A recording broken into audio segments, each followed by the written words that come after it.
While some achieve success on the ascents, others wait for the descents to get their own share of glory. It's a chance for the body to recover, but it's time for the mind to work. A risk-reward maneuver that requires analyzing, calculating, and making predictions. A distraction for a fraction of a second is enough to throw you off the edge of one of these alpine roads.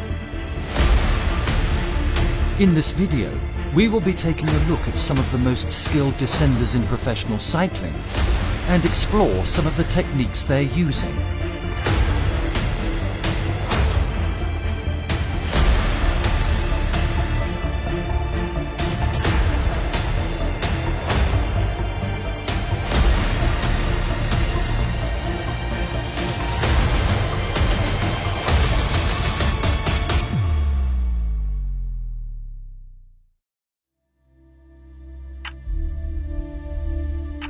Descending has become an essential skill for professional road cyclists.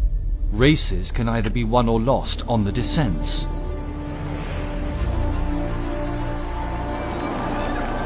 Peter Sagan's Supertuck at the 2015 World Championships granted him the world title.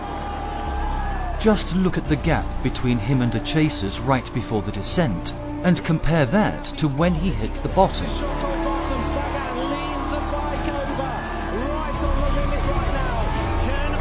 He was the only one who didn't touch the brakes at the corner. It was a risky move, but it paid off big time in the end. The Supertuck became popular in the last decade or so, but it evolved with generations before that. Lots of different styles were invented during the 90s. Some were creative, like Marco Pantani's iconic style.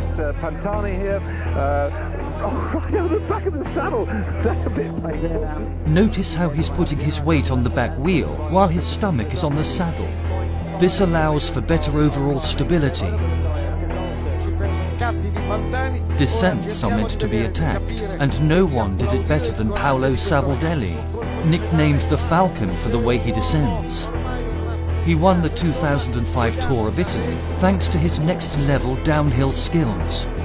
After his opponents left him behind on the way up one of the climbs in the penultimate stage, putting his overall lead in danger, they were surprised to see him catch up to them on the descent, keeping his pink jersey till the end of the Grand Tour. Paolo Savoldelli, solo all'ultimo istante alza le braccia. Aside from the uphill finishes and the time trials, this is probably Froome's most unique stage win at the Tour for the way he pulled it off. His unusual style captivated people's attention and it became popular on social media.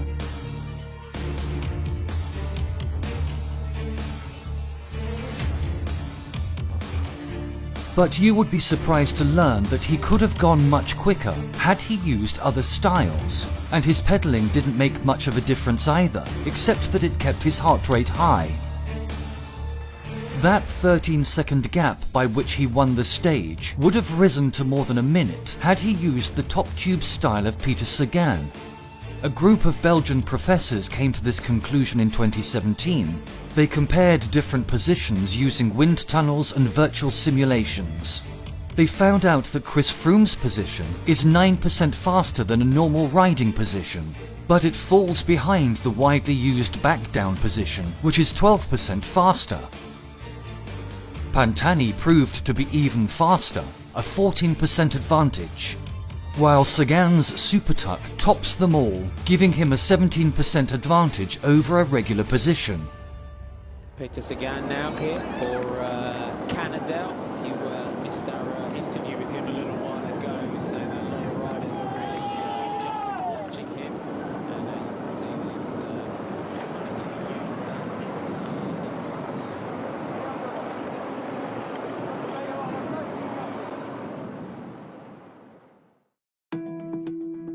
However, there's more to descending than just going at maximum speed. Imagine a 5-meter-high truck, fully loaded, going at high speed and having to take a 90-degree turn. There's a good chance it would flip over. whereas a 3 meters high truck would go through the exact same turn safely. Same thing on a bike. By lowering your center of mass in the corners, you will gain more stability and you'll be more aerodynamic. Fabian Cancellara demonstrated that after a wheel change stoppage during stage 7 of the 2009 Tour de France. Spartacus, in the yellow jersey, chased back the main group on the way down. Now the fact that no teammates are with him means pretty much that this was a routine change. He's not in any difficulty. You can hear the car horns blowing as the Maillot Jaune of the Tour de France courses through the back of the peloton, heading into the bunch. No panic, no teammates, no problems. He had to navigate through a bunch of cars and motorcycles before rejoining the peloton. Beforehand, there's the doctor's car. Oh, goodness me. Well, no, bear in mind, Cancellara is a superb bike handler. It's fascinating to watch his cornering skills. He used to implement some of that in the time trials as well. He really is a phenomenal bike rider. Last year he did great work in the mountains to set up. The Italian shark Nibali is known for his stylistic bike handling. Once he is away, there are very few that can catch him. In the 2015 Lombardia, he broke away on the ultimate descent, instantly opening a gap on his opponents, and they never saw him again.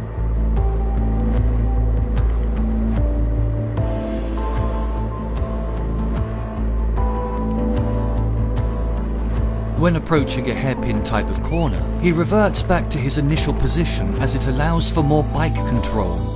He has mastered cornering techniques to get the most of this kind of bend. He touches the brakes to slow down and goes wide as he approaches the corner. He hits the apex and starts accelerating again.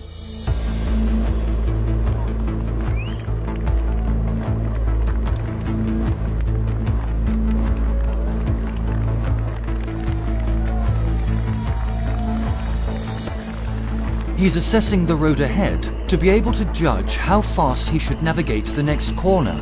His focus is on where he wants to go, picking the shortest possible line on the road.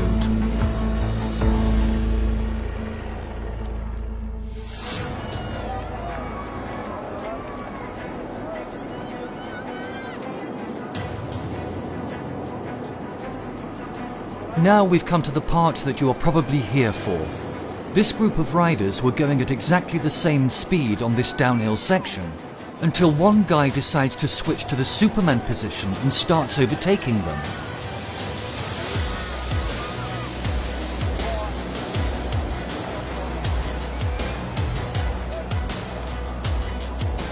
It takes a lot of effort to fight drag caused by air friction. This rider streamlined himself to drastically reduce his frontal area, which consequently reduced the amount of air friction and allowed him to pick up speed from the gravitational force on this descent, a speed that couldn't be achieved with pedaling in this case. According to the study we've seen earlier, this position allows the rider to descend 24% faster than the normal riding position. People underestimate the importance of aerodynamics in cycling. This clip shows how much of a difference changing your position on the bike can make. As much as people love to see these maneuvers in action, the SuperTuck has always been a subject of controversy. Some argue that seeing professionals perform these stunts might inspire young people with no experience to go out and try to do the same on public roads, which could result in tragic outcomes. In February 2021, cycling's governing body, the UCI, issued a ban on the SuperTuck and other similar positions, which started taking effect on the 1st of April.